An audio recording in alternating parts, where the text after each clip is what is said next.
A special thank you to each of our subscribers who make this channel possible. Here's today's story.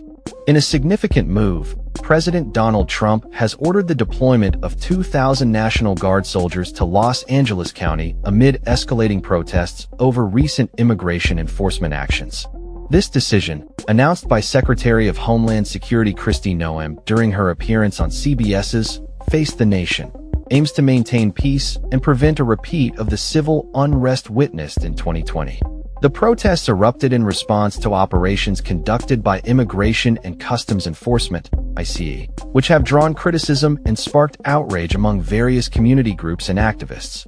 Noem emphasized that the administration is determined to avoid the chaos that unfolded in cities like Minneapolis following the death of George Floyd, asserting that the deployment of the National Guard is a proactive measure to ensure safety for both law enforcement and peaceful protesters.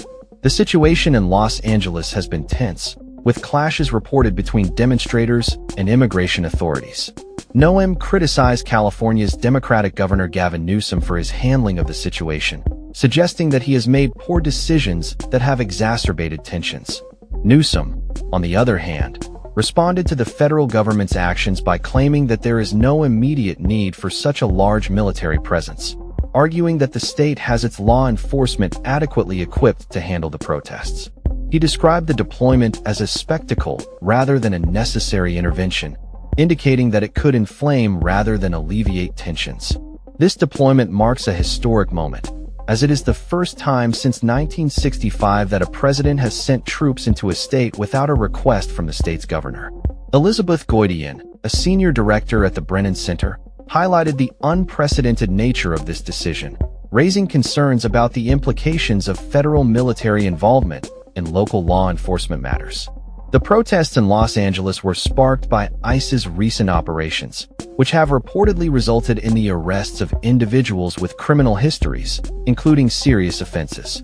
While supporters of the deportation program argue that it is necessary for public safety, critics assert that it disproportionately targets vulnerable communities and can lead to wrongful deportations of legal residents.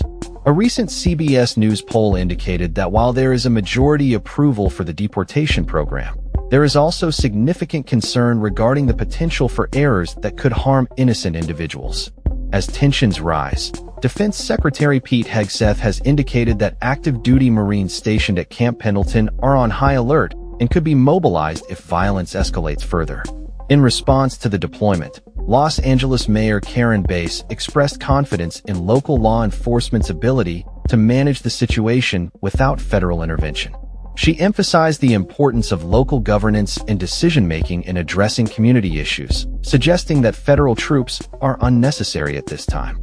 The deployment of the National Guard is intended to provide support for law enforcement while allowing peaceful protests to occur.